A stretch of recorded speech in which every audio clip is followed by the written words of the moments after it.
Bueno, vamos a continuar con lo que estábamos viendo el día de ayer. El día de ayer, ¿qué estábamos haciendo? ¿De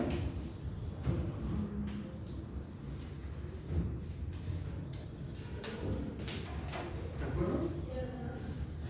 Viendo trayectorias. Ok, sí estábamos viendo trayectorias.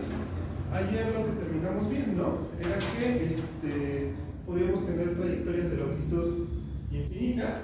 Entonces, no tenía mucho sentido definir la trayectoria intentando restringirnos al caso finito, ¿no? Porque curvas que aún así todavía no nos interesaban, no podían ser definidas. Entonces, a partir de ahí teníamos a los reales extendidos. Que los reales extendidos depende del contexto con el que lo quieran trabajar, pero se define como a los reales les unes del punto al infinito, o en dado caso, del punto al menos infinito, y o en dado caso, el punto al infinito y el punto al menos infinito, ¿no? Los dos, ¿no? Y entonces, nos íbamos a preguntar si una función de un espacio métrico X a los reales extendidos era continua. ¿Vale? ¿Y cómo creen que se va a definir la continuidad de los reales extendidos? Tenemos una pequeña bronca, ¿no? ¿Cuál es la pequeña bronca? Los reales extendidos ya no serían un espacio métrico. Porque para tener un espacio métrico necesitamos una métrica que te mande a cada par de puntos de este lugar a los reales positivos, ¿no? Entonces, ¿cuál es el problema? Que pues, cuando intentas hacer esto, pues ya se va, esto debería de ser infinito, ¿no? O sea, la distancia entre un punto y el punto del infinito. Entonces, a partir de aquí empezamos a tener bronca con los reales extendidos, ¿no? Esta bronca se puede solucionar. Hoy día si les comento cómo se soluciona para hacer a los reales extendidos un espacio métrico. Pero, ahorita tenemos esto. ¿Cómo creen que podemos solucionarlo? Si mandamos el infinito al cero, estaríamos diciendo que x es igual a infinito. O sea, mandamos el infinito al cero. Eso es lo que acabas de describir, la distancia de x infinito igual a infinito. Ajá. O sea, si en distancia queda igual a infinito y eso luego lo mandáramos al cero, estaríamos diciendo que x es igual a infinito. Ah, ok, o sea, si digo esto no es infinito. Si eso da infinito, que es igual a cero. Ah, ok, no se termina por convertir en un espacio métrico. Pero pues es la respuesta. Ahí andaba chica porque no se termina de convertir en espacio métrico. Y el problema es que justamente te falla la primera propiedad, ¿vale? El espacio métrico. Pero ¿cómo le vamos a hacer entonces para que esta función sea continua? Lo que ya sabemos hacer es que un valor en un espacio métrico tienda a otro valor, ¿no? Y ya tuvieron por lo menos una introducción bueno, más bien una introducción, directamente lo definieron, y ya saben qué quiere decir cuando estamos hablando de los reales. El límite cuando x tiende a x0 de x es igual a infinito. Ya saben definir esto, ¿no? Entonces, pues vamos a complementar estas dos cosas, ¿no? Y vamos a decir que una función de un espacio métrico x a los reales extendidos va a ser continua si para toda x0 perteneciente a x se tiene que el límite cuando x tiende a x0 de x es igual a x0, ¿vale? Entonces, esto ya puede ser un valor, ya puede ser el punto al infinito, ya puede ser infinito, ¿no? Y vamos a tener esta definición de aquí, ¿vale? Entonces, con esto ya tenemos la solución de cómo podemos definir una función, cómo podemos decir que una función del espacio de un espacio métrico en los reales extendidos sea continuo, ¿vale?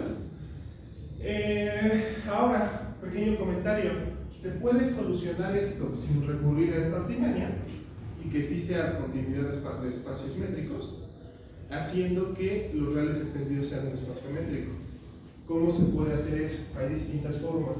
La principal es cuando tienes que nada más añadiste el punto al infinito, que no añadiste también el punto al menos infinito, ¿no? Y esto tiene que ver con, en primera, vean los reales como un subconjunto de los complejos. Y luego de ahí, aparte de eso, lo que vas a hacer va a ser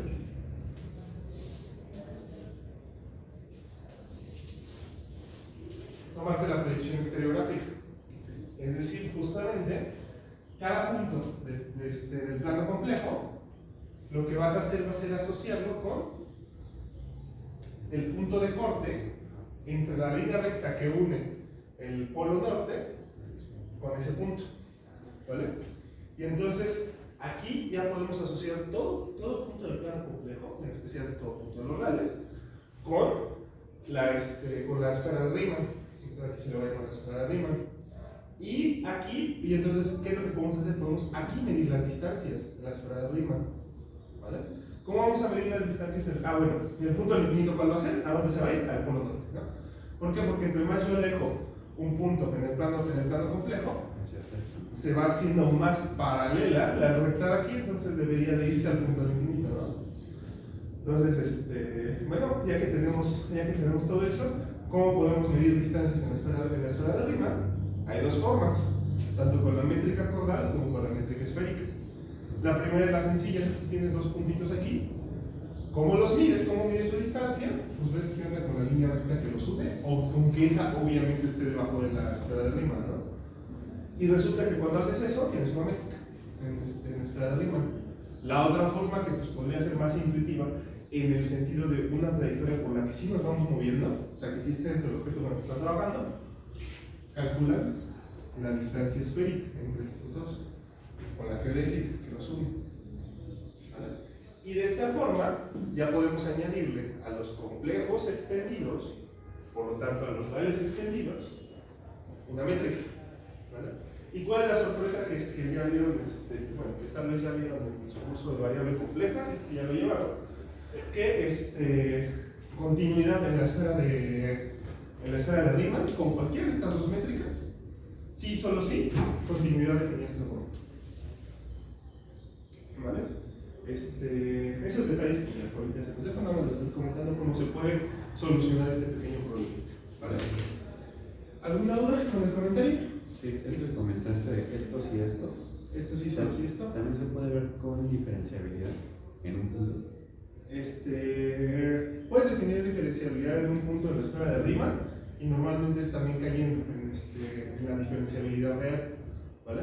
Sí, pero utilizando límites de este estilo. Sí. Ok. ¿Vale?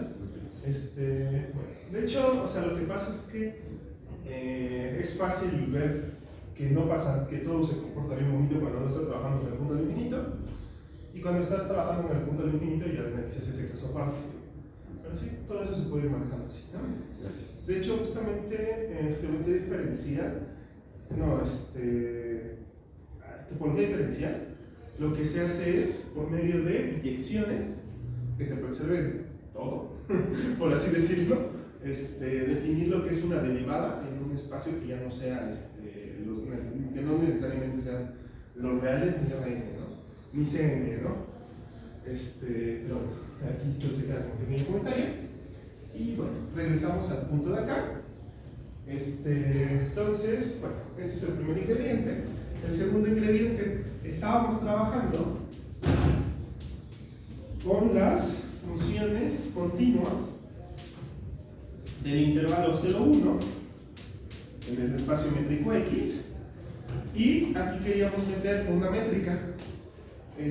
¿Cuál es la primera métrica que nos puede interesar en un primer momento? La de R2 es que estamos trabajando ahorita con el espacio de funciones, ¿no? Porque estamos trabajando con el espacio de trayectorias. Esto nos quiere decir esto, ¿no? La trayectoria, porque va de 0 a 1 a tu espacio métrico X. Pues la de ahí, ¿no? La del Supremo. Sí. ¿Por qué nos va a interesar la del Supremo? Porque la del Supremo vamos a tener la siguiente condición. Una sucesión de trayectorias converge a una trayectoria con la norma infinito. Recuerda que lo expreso de otra forma.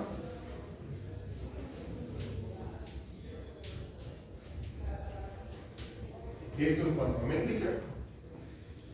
¿Sí? A sigma. Sí, solo sí.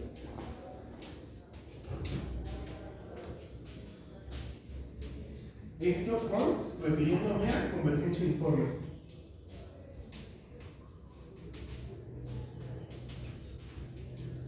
¿No? Es decir, un conjunto de funciones de en tus trayectorias converge a una trayectoria en específico, sí, solo sí, estas convergen uniformemente a esta, ¿no? Es decir, este en el sentido de métrica que les definimos ahora, este en el sentido de convergencia uniforme que ya vieron, ¿vale? Entonces, de hecho ya lo vieron con Elena, ¿no? ¿Nos parece? Bueno, entonces está fenomenal, ¿no? Tenemos esta relación, entonces por eso nos va a interesar meterle a esto la norma infinita. Ahora, ¿no me podrías escribir eso? O sea, para eso de lo que escribiste aquí ahí respecto a métrica. Ok, sí, o sea, aquí vamos a tener que la norma menos la norma infinito se va hacia cero, el límite, cuando n tiene infinito. Esto de acá es igual a cero, sí, solo sí. Esto de acá, phi de n, más bien sigma n, converge uniformemente a sigma. ¿Vale? Entonces, por eso, por lo que nos va a interesar trabajar con la métrica infinito, con la norma infinito en este caso. ¿Vale? ¿Cuál es el problema que les empecé a comentar el día de ayer? Que la función lambda que te manda al espacio métrico, de acá, o sea, C0 del 0,1 x con la métrica infinita, la métrica infinita, a los reales extendidos, no es continuo.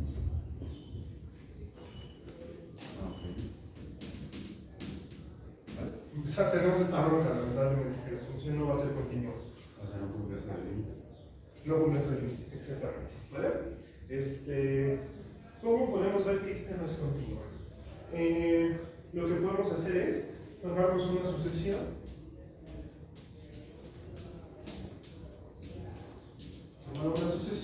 de sigma n que converja en cuanto a norma. Ahora voy a poner de hecho de otra forma, mejor para no tener confusiones. Converja a sigma, pero que no pase que el valor absoluto de sigma n menos se vaya en el infinito al cero. Que no pase eso. ¿Vale? Aquí una pequeña aclaración que quiero comentarles, más bien no aclaración, sino más bien que tanto han estado prestando atención. Ya tienen límite, continuidad, epsilon delta. O sea, cómo se define la continuidad con epsilon delta. ¿Vale? Y ya tienen continuidad por convergencia de sucesiones. ¿Vale? Tienen estos dos. O sea, tienen continuidad de epsilon delta y continuidad por convergencia de sucesiones, ¿no? ¿Cómo se relacionan estas dos en un espacio métrico? Ok. Vale, ahí es el truco. Son equivalentes. Les voy a hacer un pequeño comentario. Chequen bien la demostración que dio Elena de esto de acá. Y chequen bien la demostración que viene en el Mónica Clark. Supongo que es lo mismo. No quisieron, ¿no? ¿Por qué se los comento? Porque ¿en cuál implicación utilizamos axioma de elección? ¿Vale? Ahí se los dejo pendiente para que chequen en cuál implicación utilizamos axioma de elección. Si se niega axioma de elección, sí, no, axioma de elección, resulta que no es cierto esto. O sea, no son equivalentes. ¿Vale? Entonces, bueno, ahí se los dejo para que ustedes lo vayan checando. Es para ver cómo han ido mejorando matemáticamente hablando, ¿no? ¿Qué pasa? Una pregunta. ¿Cuándo vimos esa equivalencia con la profesora? Tuvo que haber sido en el capítulo 2, más o menos al principio. Entonces, pues yo diría que hace ya un poquito más de un mes. Lo vieron. Yo creo, ¿no? Estoy dando una fecha aproximada. Oye, ahora, ¿qué decía el axioma de elección? O sea, porque me acuerdo haberlo visto en superior, así como en cuando vi los axiomas como de teoría de conjuntos, pero pero así vale, axioma de elección te dice que, bueno, voy a irme con la forma más clara de escribirlo. Nos dice que si tú tienes A, un conjunto no vacío, que aparte el vacío no pertenece a, o sea, estás pidiéndole esas dos condiciones. En primera, que no sea vacío, en segunda, que el vacío no pertenezca, ¿no? Entonces, existe una función f de A en la unión de A. O sea, es decir, te tomas la unión de todos los elementos de A, ¿no? Tal que f de x pertenece a x para toda x perteneciente a. Esto es la axioma de elección. ¿Vale? Por ejemplo, imagínense que tenemos al conjunto que contiene al 1 y 2 y al 1. Una función de elección sería una función que el f del 1,2 pertenece al conjunto 1,2, ¿no? O sea, por ejemplo, f de esto igual a 1, ¿vale? Y que también f del conjunto que contiene al 1 pertenece al conjunto que contiene al 1, ¿no? Es decir, pues en este caso pues tendría que ser, ¿no? Aquí alternativamente puedo poner que vale 2 y sigue siendo una función de elección, ¿no? Poder hacer esto en el caso general, que es axioma de elección. O sea, las X son subconjuntos de A. Las X son elementos de A. Sí, las X son elementos de A. ¿Vale? O sea, en general, si haces que A sea el vacío o el vacío pertenezca a A, no se puede dar esto. Pero cuando ya te restringes a que ni A es el vacío ni el vacío pertenece a, entonces ya ahí queda, ¿no? El vacío no pertenece a, o sea, el vacío pertenece a todo conjunto. No, el vacío es un conjunto de todo conjunto. Pero no O sea, no es pertenece. elemento. Es elemento, no. ¿Vale? Y tenemos esto de aquí, ¿no? No, hay cosa de confusión. O sea, estás diciendo, F aplicado a un elemento de A tiene que pertenecer a ese mismo elemento. Sí. Si estamos hablando nada más de reales, no de conjuntos de elementos. Hay un problema, bueno, no hay un problema, sino hay una situación ahí. Es posible definir talos reales por medio de la teoría de conjuntos. Es decir, haciendo que cada número real sea un conjunto. Entonces, como es y aparte es lo vacío, ¿no?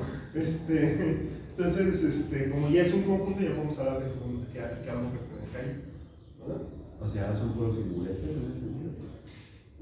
No necesariamente. Si te estás restringiendo a los naturales, pues pasa, tampoco, pero vas teniendo, a los naturales vas teniendo nada más pues, las cadenas del vacío, el conjunto que contiene el vacío, luego ir haciendo combinaciones de estos. O sea, se comportan de forma bonita, pero cuando empieces a extender a trabajar con los enteros, con los reales y tal, ya los conjuntos ya no son tan bonitos, ¿no? Cuando defines a los reales o cualquiera de sus derivados en cuestión de la teoría de conjuntos. ¿Vale? Gracias. Pero bueno, también otra pregunta que por si quieren, pues si le llaman la atención ahorita ya que salió a colación de la axioma de elección,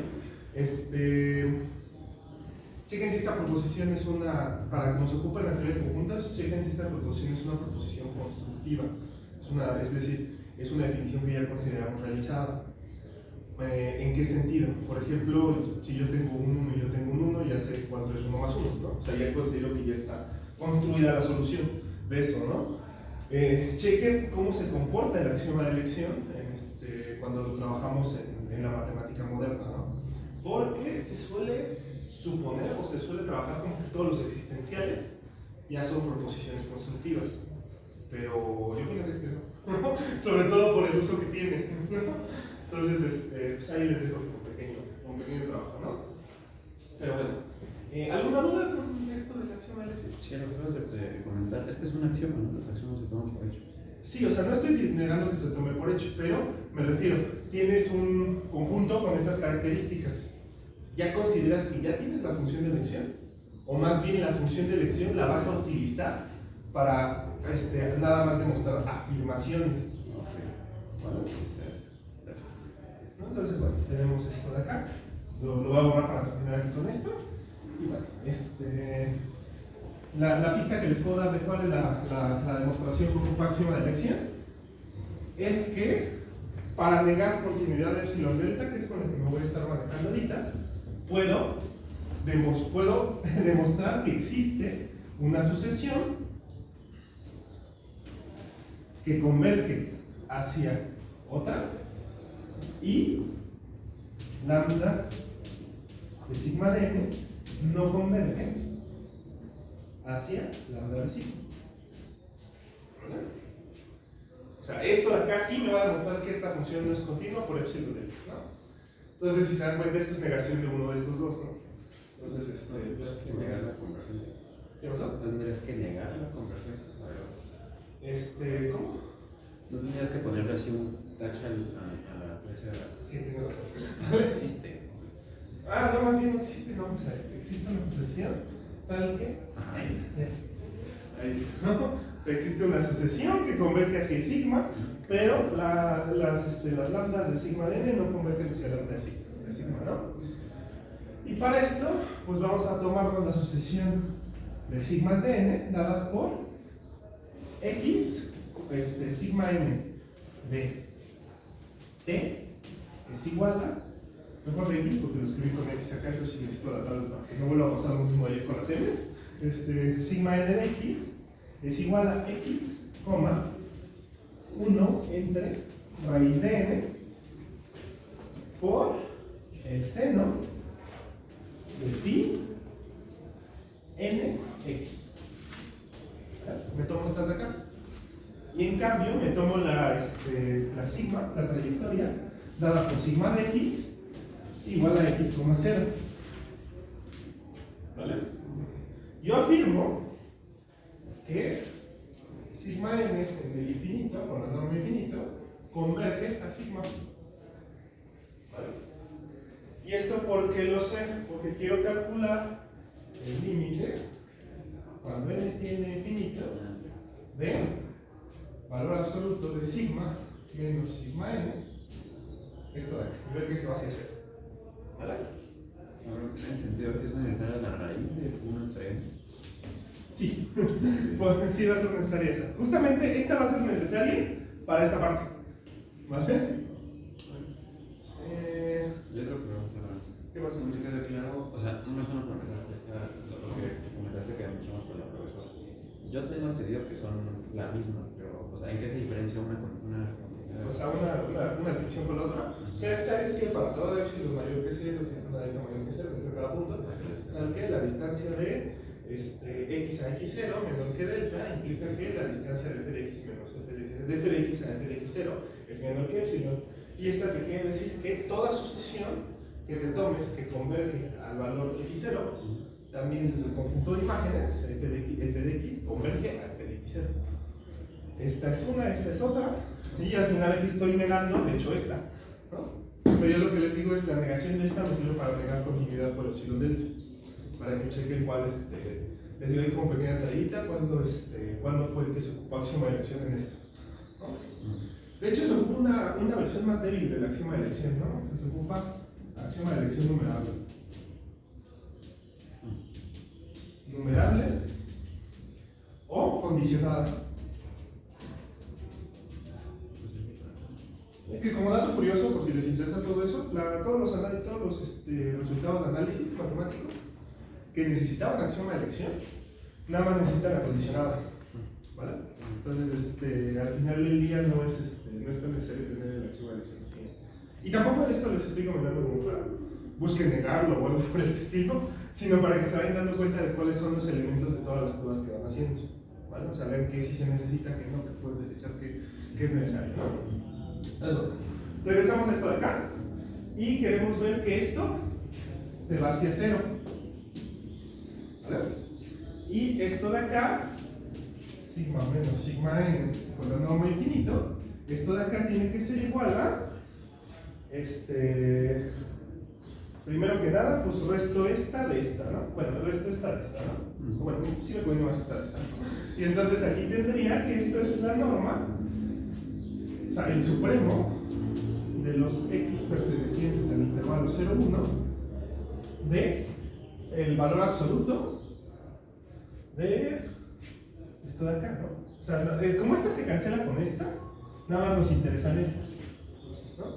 Entonces nos interesaría de la 1 entre raíz de n por seno de pi nx, ¿vale? Pero ahora, esto de acá siempre va a ser menor o igual que 1, ¿no?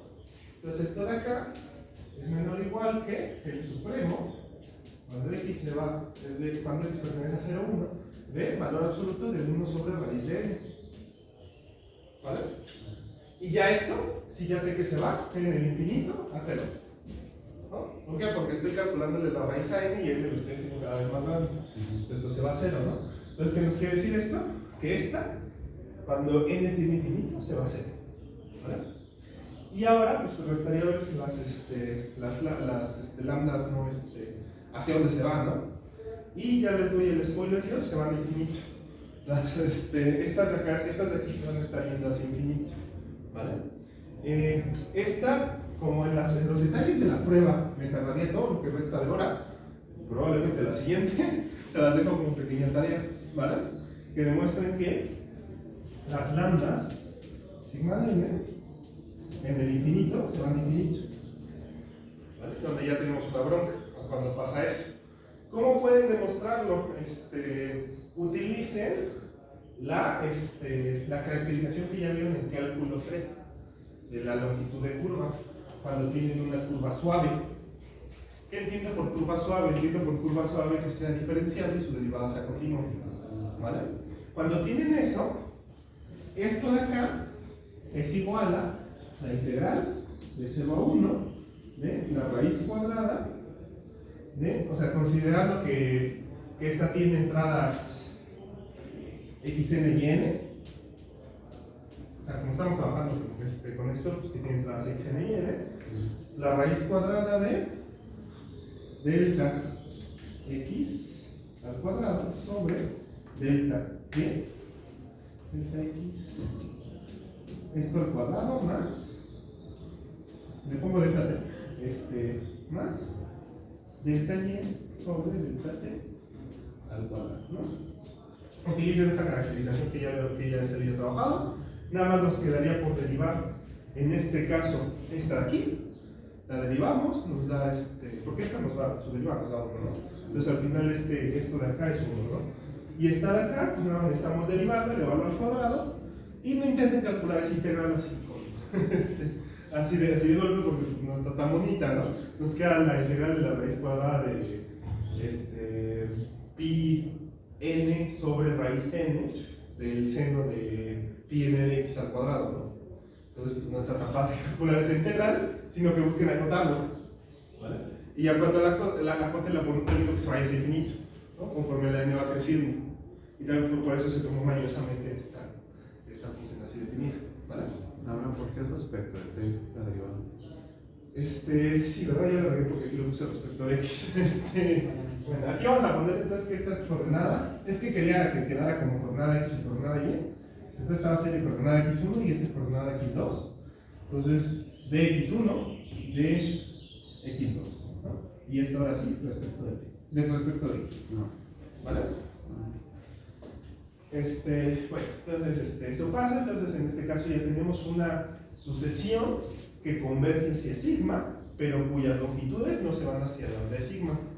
Y este es un caso general de lo que pasa cuando estás trabajando con trayectorias, ¿vale? ¿Puedo borrar esto aquí? Sí. Este es un caso que les digo pasa cuando estás trabajando con trayectorias. Lo que ocurre es que tú puedes aproximar trayectorias así con longitudes extremadamente grandes. ¿Cómo puedes hacer eso? Imagínate que tú tienes aquí una función, una curva, así, normalita. Lo que puedes ir haciendo es irla aproximando por curvas de este estilo. O sea, es decir, curvas que vayas siempre aumentando más y más y más su longitud, pero que la vas achicando cada vez más, ¿no? Y entonces cuando, como vas haciendo esto, puedes hacer que esta curva que más bien que las sucesiones de curvas, su longitud se vaya hacia infinito, pero cada vez estén más cerca de este. ¿Vale?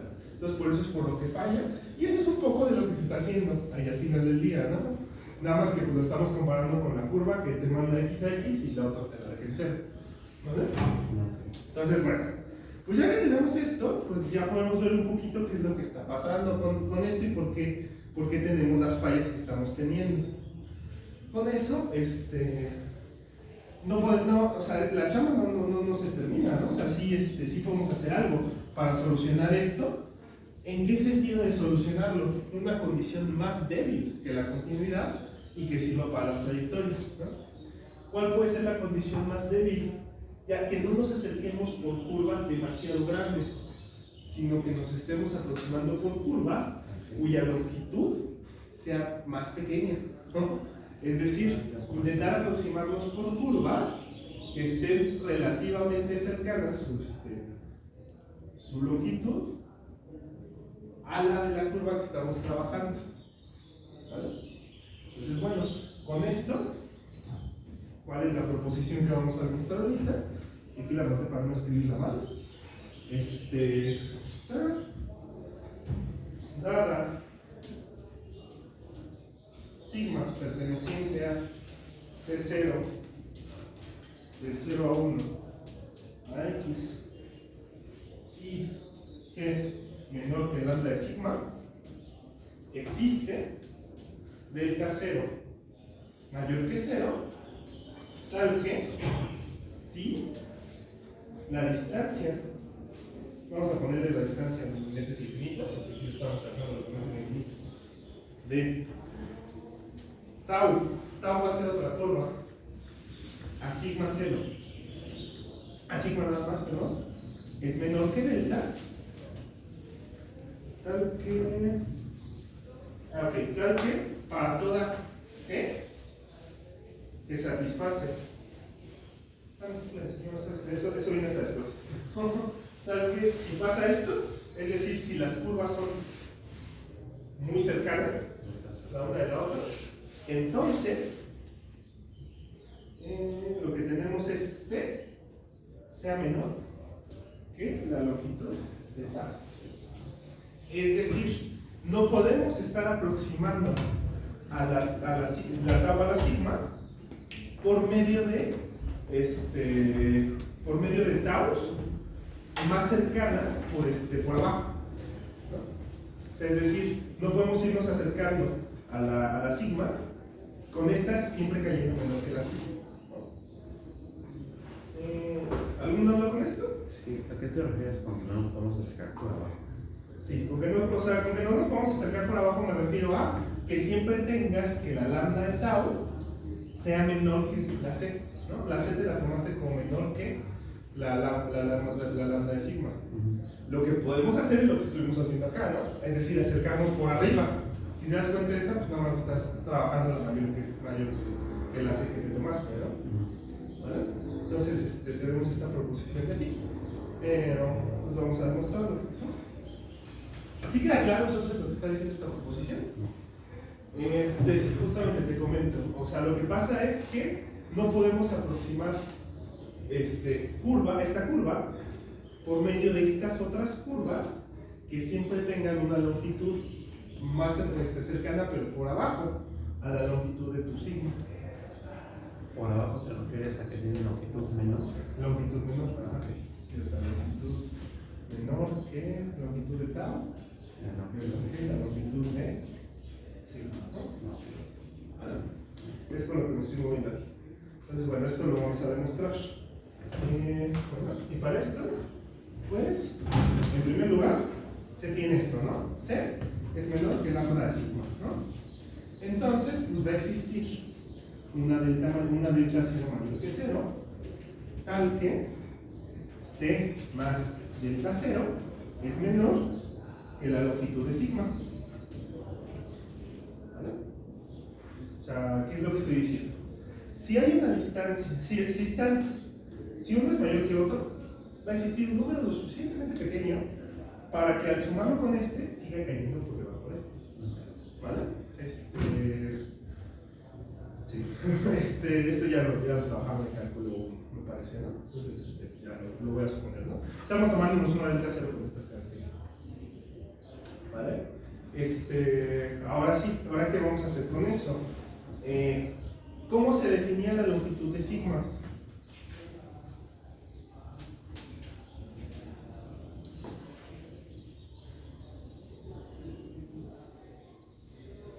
Como el supremo de las particiones. El supremo de las particiones, ¿no? Entonces, como se define como el supremo de las particiones, yo puedo dar una, va a existir una partición, vamos a ponerle que va de 0 igual a T0, menor igual a T igual a 1, va a existir una partición tal que esto de acá, C más delta 0, sea menor que la suma desde K igual a 1 hasta M de las distancias de sigma de K menos 1, sigma de K. ¿Vale? ¿Por qué puedo hacer esto? Porque este es el supremo. Más bien, tenemos que es claramente menor que la otra de sigma, ¿no? Este es el supremo de las particiones, ¿no? Entonces, podemos acercarnos tanto como nosotros queramos. Y ahora, como este valor es más pequeño, entonces pues podemos acercarnos más cerca de lo que está porque si no, este sería el supremo, ¿no? Entonces bueno, y acabamos de hacer esto de acá, ¿vale? ¿Alguna duda de por qué podemos hacer eso? No, ahora, pero puedes escribir como en un cachito que te queda arriba que esta lambda es el supremo. Sí, porque tenemos que esto de acá es igual al supremo del conjunto de las sumas desde K igual a 1. Vean, como ya también ya la de aquí lo voy a poner en prima, distancia de sigma TK menos 1, sigma TK, tal que 0 menor o igual que T0 menor o igual que TM', es partición. ¿Vale? Ahí ya lo tenemos escrito. ¿Ok? Entonces, pues que ya tenemos esto de aquí, si nos lo construimos, y vamos a definirnos delta igual a delta 0 sobre 2m. ¿Vale? La delta que estábamos buscando aquí es delta 0 entre 2m. ¿Vale? Ahora, como tenemos todo definido de esta forma. ¿Vale? Entonces, ya que tenemos eso, vamos a tener que la distancia de sigma TK menos 1 a sigma TK, voy a abrir esto con desigualdad del triángulo, ¿vale? Metiendo la tau, porque me interesa tener la tau. Esto de aquí va a ser menor o igual que la distancia de sigma TK menos 1 hasta tau. ¿Con cuál tau empecé? Sí, tau TK menos 1, tau TK menos 1, ¿vale? Más la distancia de tau TK menos 1 hasta tau TK más la distancia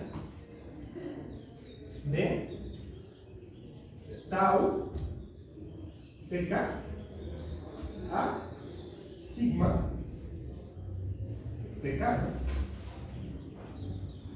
¿Vale? O sea, lo único que acabo de hacer ahorita es abrir esta de aquí con desigualdad del triángulo. Primero metí tau TK menos 1, ¿vale? Y por eso lo volví a poner acá. Y luego el que metí fue tau K, ¿no? Entonces nos quedan estos de acá, nos quedan estos 3 sumandos. ¿Vale? Esto es con pura desigualdad del triángulo. ¿Alguna duda con eso? ¿Por qué lo puedo hacer? O sea, si siguiéramos paso por paso, primero metiste tau de TK Ajá. y luego de TK menos 1. Sí, exactamente, ¿no?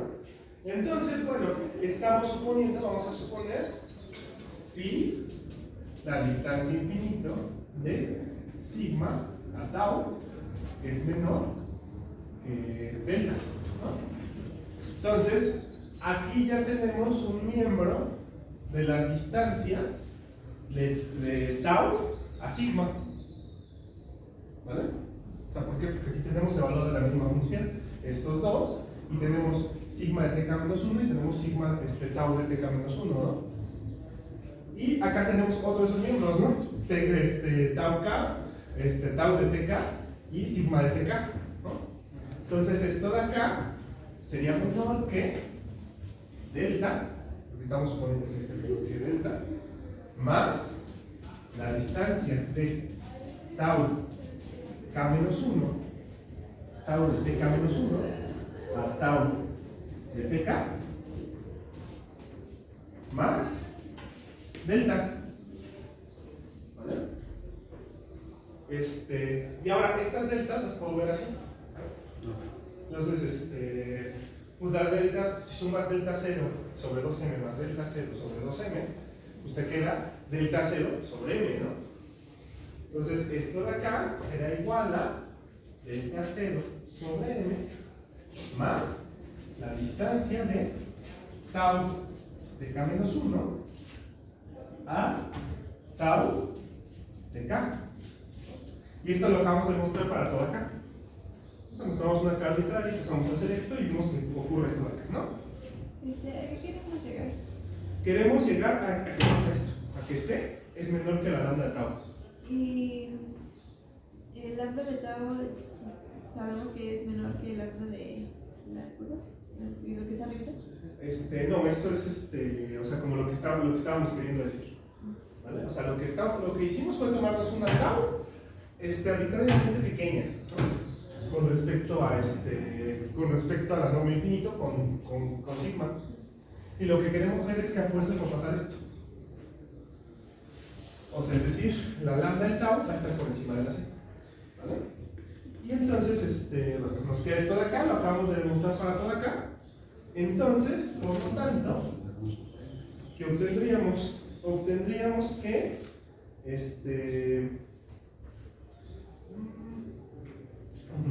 C más delta 0 es menor que lo que teníamos acá, ¿no? ¿De dónde lo teníamos? Aquí está. La suma desde k igual a 1 hasta m de esto de acá, ¿no? La suma desde k igual a 1 hasta m de las distancias de sigma tk menos 1 a sigma tk. O sea, aquí ya vimos que para cada miembro de la suma está desigualdad. Exactamente, aquí la vamos a ocupar, ¿no? Entonces esto será menor o igual que, más bien, directamente estrictamente menor que la suma desde k igual a 1 hasta m de delta 0 sobre m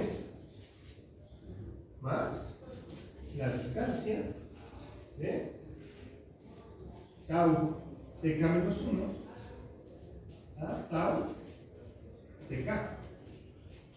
¿Vale? Este es el paréntesis de la unidad de ese sumado. Ahora, podemos sacar uno de los sumandos, podemos sacar este sumando, ¿no? Se está sumando delta 0 sobre m veces, ¿no? Entonces tendríamos que esto debería de ser igual a delta 0 más la suma desde k igual a 1 hasta m de la distancia de tau tk menos 1 a tau tk. ¿Vale? ¿El supremo de un número es el mismo supremo? ¿El cuál? ¿El supremo de una constante es la misma constante? Sí. Ahora sí, esto de acá, pues es un miembro de las particiones del 0,1 para tau. Entonces esto tiene que ser menor que el supremo. Menor o igual que el supremo. Y ahora, pues como estamos calculando el supremo, pues va a ser esto menor o igual que, más bien como la lambda es igual al supremo, entonces tendríamos que esto debería ser menor o igual que el delta cero, lo dejo normal, más lambda de tau. ¿Vale? Entonces, por lo tanto, ¿qué acabamos de obtener?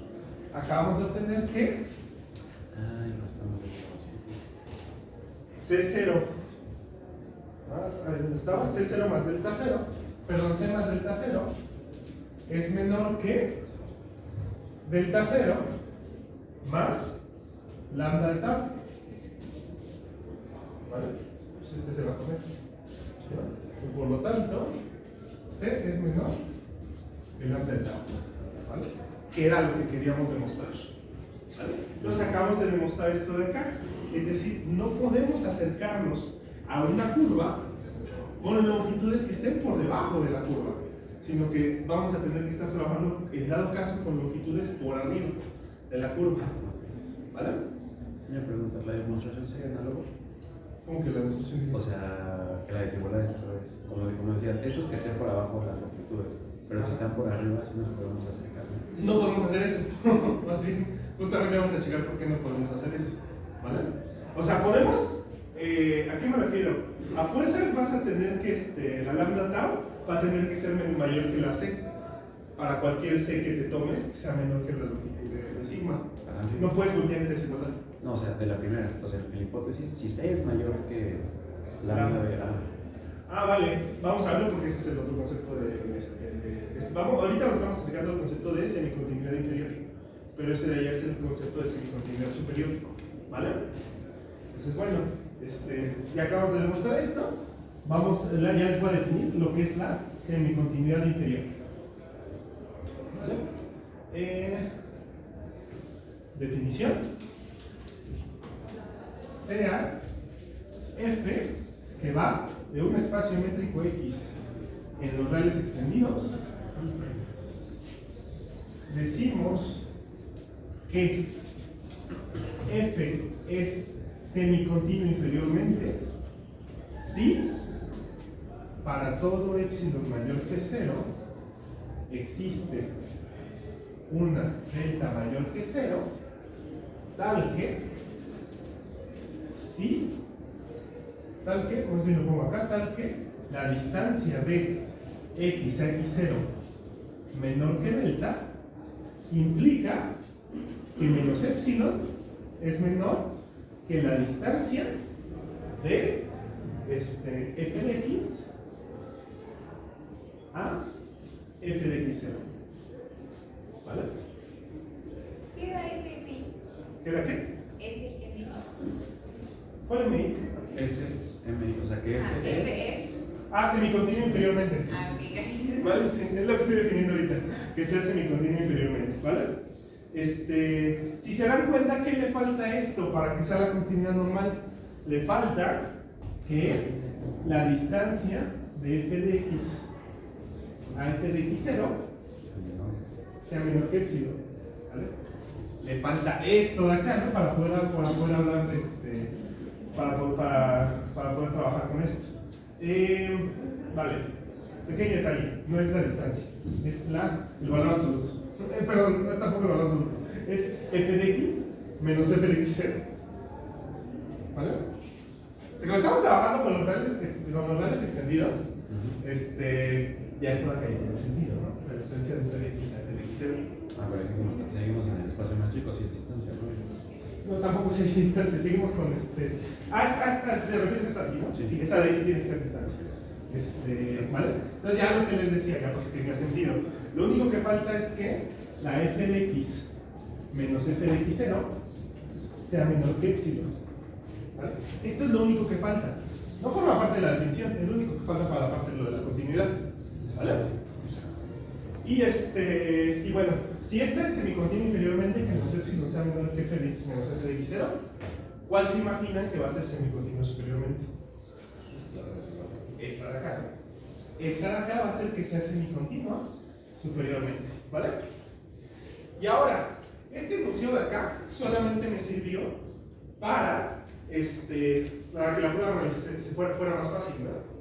Pero, análogamente, ¿qué podría hacer aquí? Podría decir que para toda epsilon mayor que 0, longitud de sigma, o sea, ¿cómo puedo hacer que la longitud de sigma, cómo puedo hacer que una C sea cualquier valor y sea más pequeña que la longitud de sigma? Lo puedo ver como la longitud de sigma menos epsilon, ¿vale? O sea, puedo trabajar eso de ahí aquí, ¿no? Y entonces, ¿qué nos diría, si reemplazo la C con longitud de sigma menos epsilon, qué nos diría esto? Acá tendríamos justamente longitud de sigma menos epsilon menor que longitud de tau. ¿Vale? Entonces lo paso al otro lado y tendría menos epsilon menor que longitud de tau menos longitud de sigma. ¿Vale? Entonces esta prueba al final del día, ¿qué era? Esta prueba nos sirvió para demostrar que a pesar de que la longitud no es una función continua, sí es una función semicontinua inferiormente, ¿no? Por lo tanto tenemos aquí que la longitud es una función semicontinua inferiormente, ¿no? A ver, una pregunta. Entonces, ¿esa abreviación cómo estaría? Es que pusiste 2, o creo que 3. ¿Cuál igual? Semicontinuo inferiormente. Semicontinua inferiormente es esto de acá, ¿no? No, o sea, sí, pero aquí pusiste SMI y acá abajo pusiste SSI. SM, perdón. Este es. No me acuerdo. SMCI Inferior y superior. No me acuerdo cuáles son las siglas ahorita que lo pienso. Pero es. SSI. Vale, entonces semicontinua inferiormente y semicontinua superiormente. ¿Vale? Gracias. Bueno, ¿vale?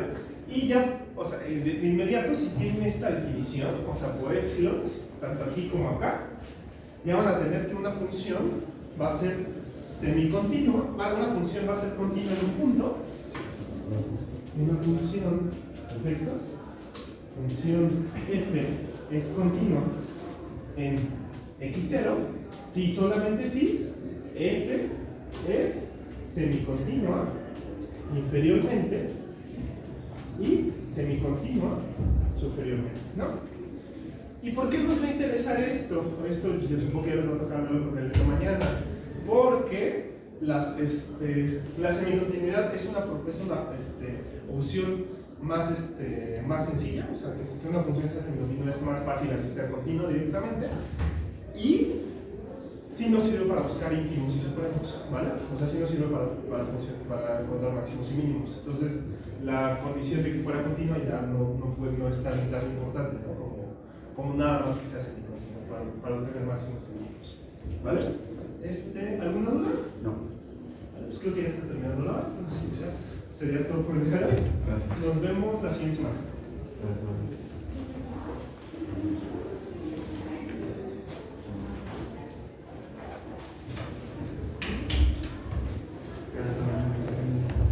Gracias, igual.